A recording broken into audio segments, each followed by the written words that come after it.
The return on investment was pretty spectacular. Oh, 7% is good. I'm getting infinite percent on this. What percentage of that came from your personal funds? 0%. When you hear people say, oh, it's not possible, you can't do it. Of course you can. I was down in London on work and I caught up with my old boss from when I worked in London, and he gave me some ideas of what to do next, and I thought, oh, I came motivated. Long drive back home in the car, downloaded some business podcasts, and there was a guy being interviewed called Jonathan J. And I thought, this sounds interesting. So I pulled into Next Services, because you were saying you have your own podcasts. Downloaded all the podcasts, and 2 hours later, I had a plan of action, sent it to the Mastermind. I never worked in manufacturing, apart from on the advisory side. My first career was a chartered accountant. But I thought, let's look at manufacturing. And the idea was always that I wasn't going to work in the businesses, so it didn't really matter what they did. So don't you think that's an interesting way of approaching things? If you're not going to turn up every day and work there, does it matter so much whether it makes this or makes that or does this or does that? Because you're not going to be there. Yeah, and I thought, it's just, is it profitable? Yeah. Is the main exactly. point. Sent a batch of letters in April 2020, and then as a result of those letters, we completed the first deal in August 2020. So let's talk about the bit that everyone wants to know, which is what was the business like in terms of size, scale? So the business did about 2.4 million turnover, variable profit from 500,000 to 0 over the last sort of 3 years. What was it on the year that you bought it though? It was 160,000. Okay. In the last set of accounts. But you knew it had done way 500, more. yeah. Had you figured out why it had dropped or how to get it back to the 500? The really good year was we supply the automotive industry, which is goes in 3-year cycles, because that's when everyone brings out the new models of cars. Okay. So every 3 years, you're going to have a great year. When's your next 3-year cycle coming? But we had a great year last year, but that wasn't auto-related. We've had to diversify out into other sectors. Okay. But there's about 20 odd staff. I bought it from a company that owns a group of companies, and they were divesting one of their businesses. So the general manager, who was the general manager before, is the general manager now. So I haven't had to get involved in day-to-day at all, and I wouldn't be able to anyway. Can you tell us how much you paid for it? 900 and something. Okay, so out of that 900 and something, what percentage of that came from your personal funds? 0%. I did actually know the answer to that before I asked you. How did you do it? So the business owned the property. Yes. The factory. The deal was that I paid the sellers for the factory on day one, which was the majority of the total consideration. And then we paid for the business deferred over 4 years. It sounds like a really good strategy. Where did you come across that strategy? But you didn't purchase the real estate, did you? No, we signed heads, and we agreed that I would split the property out. Yes. In between heads and completion, I went around and found somebody, a property investor, to buy the property. They got a lumpy amount of money on day one, so that satisfied their I need money to feel good about the sale. And then the balance, which was equal to the value of the business, you paid over a period of time out of the profits of the business. So it actually became self-financing. Yep. Hence, none of your own money. Absolutely classic, no money down deal. So when you hear people say, oh, it's not possible, you can't do it. I mean, of course you can. It's just those people don't know how to do it, so they tell you that it can't be done.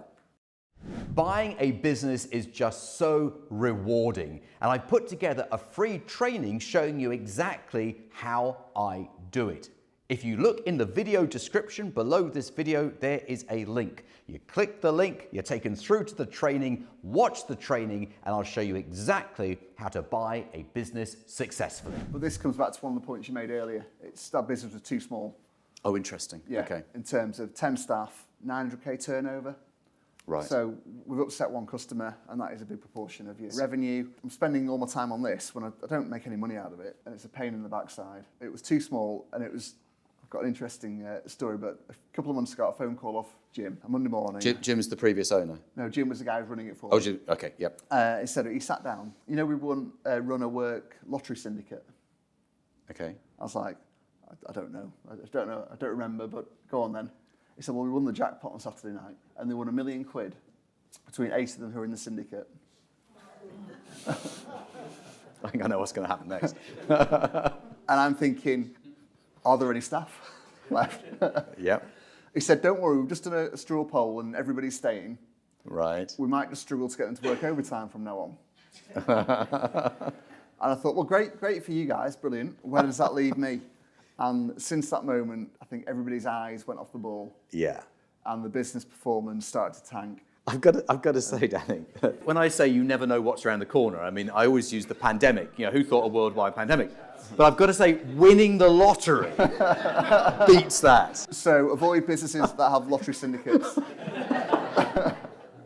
Should have paid more attention at the Mastermind in terms of size of business. But it's always in hindsight, do you think, well, actually, it was too small. So that's the third deal, smallest one, giving me the most headaches at the moment, most of my time. But we're sort of through it now. And Ian, who is now running it, used to own it, just went in straight away, sorted everything out. Great. Fourth deal was sent a load of letters to companies with the same SIC code as the third business, thinking we'll build a group around metal fabricators. Guy answered the letter, 4 million turnover business, 8 to 10% net profit, and we agreed a deal.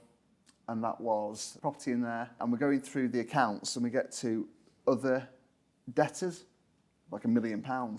Like normally it's just like accruals or director's loans. And I was like, what's this sort of £1 million here? He said, well, we've got an invoice filing facility, but we've been profitable, I've never fully utilised it. I was like, oh, that's interesting, because we could potentially use some of that for the money for the business. We agreed a deal, day of completion, we just drew down on that money and paid the initial consideration alongside a commercial mortgage.